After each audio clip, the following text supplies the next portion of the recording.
Well, the latest we've got is a full statement now from the Secret Service, and that has confirmed a number of the details we've been reporting on BBC News for the last couple of hours.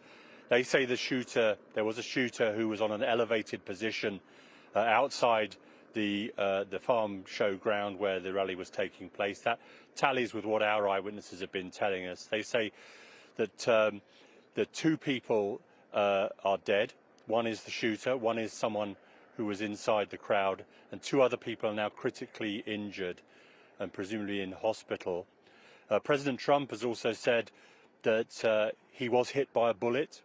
He says it tore through the skin of the upper part of his right ear. And if you just think about that for a moment, that means it is inches, an inch away from going in his head. So that is how close the former president came this evening to getting a bullet in the head. So this is incredibly shocking developments, incredibly shocking news here on the ground. President Trump has also extended his condolences to those people who have been injured and died. He's also thanked law enforcement for their rapid action, and you can see from the video that they order him to the ground as soon as the shooting starts, and then they pile on top, which is what they're trained and paid to do, to put their bodies between him and the bullets. That's what they do. And then they took him away. We're hearing from his campaign, of course, that he's fine. His sons have been on social media as well, saying Donald Trump Jr. has spoken to his father, says he's fine.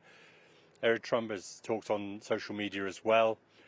I have to say to you that about half an hour ago, just on the perimeter here, there was an electronic billboard on the back of a truck that had been parked, and it had a picture of Donald Trump's face on it with a target, and it said in terms, Democrats assassinating Donald Trump, trying to assassinate Donald Trump.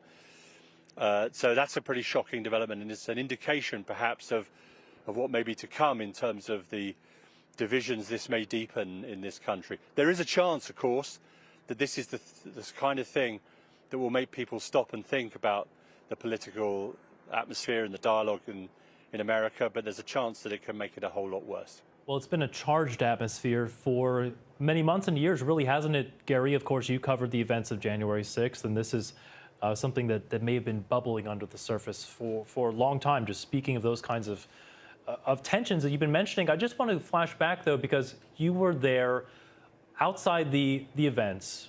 When you heard those shots, you spoke to people that were obviously inside. Can you just walk us through and kind of help us understand what those moments were like?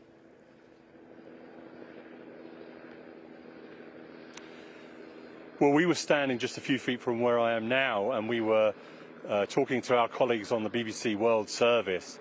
And suddenly we heard this volley of gunfire, and it was immediately obvious that that's what it was, that it was gunfire. It wasn't a car backfiring or a motorcycle or anything like that. And we got down on the ground as we had no idea where these bullets were going or where they were coming from or who was being shot at.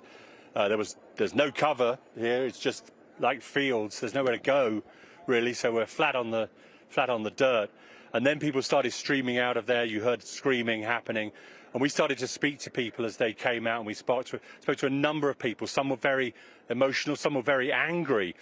One guy, in fact, here on BBC News tried to stop us telling you what was happening, telling the world what was happening, and we had to try and explain to him live on air that this is what we do. This is what we try and do. We try and explain the world to people in the best way we possibly can.